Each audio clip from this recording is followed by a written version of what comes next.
बच्चों, उत्तरी अटलांटिक महासागर के गल्फ स्ट्रीम में अमेरिका के उत्तर से आने वाली लेब्राडोर जलधारा से टकराती है, जिस कारण यहाँ भी घना कुआसा वाला क्षेत्र बन जाता है और यहाँ भी मत्स्य पालन के लिए उपयुक्त वातावरण बनता है। गल्फ स्ट्रीम जब यूरोप की तरफ जाती है तो वहाँ पर ठंड के मौसम में गर्मी का एहसास देती है, जिस कारण से इसे यूरोप का कंबल कहते हैं। यह सबसे तेज गति से चलने वाली जलधारा है।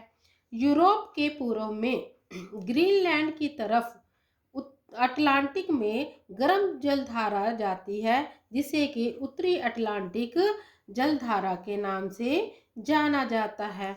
अब आते हैं अफ्रीका की तरफ। तो अफ्रीका के तट से विषुवत रेखा की तरफ आती है, तो जो जलधारा आती है उसको हम कैंड्रिज जलधारा के नाम से जानते हैं। जो ये ना अफ्रीका में जब विषुवत रेखा की तरफ जलधारा आती है तो वो कैंड्रिज जलधारा के नाम से जानी जाती है।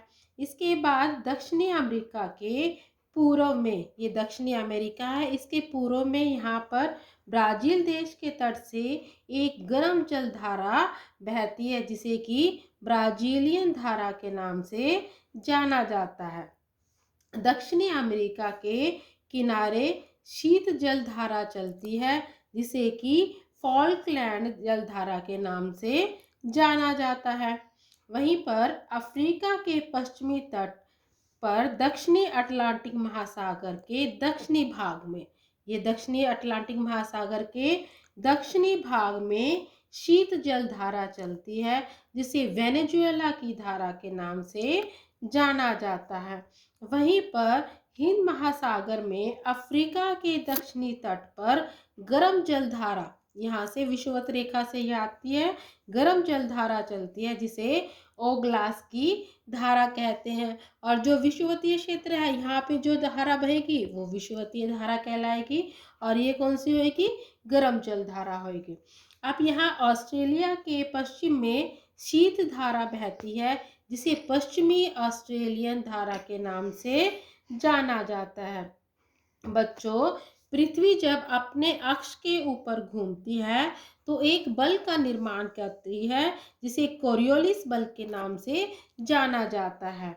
जिस प्रकार इस वायु से, जो कोरियोलिस बल है, इसके कारण जो हवा है वो, उसकी गति क्या होगी? उत्तरी गोलार्ध में हवा दाएं तरफ जाएगी और दक्षिणी गोलार्ध में हवा बाएं तरफ मुड़ जाती है।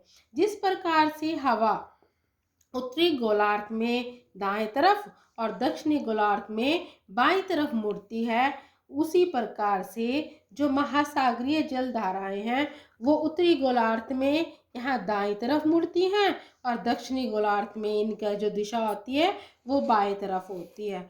उम्मीद है आपको ये वीडियो समझ आ गई होगी, और इसको अच्छे से समझने के लिए आप 2 से 3 बार इसको जरूर देखें।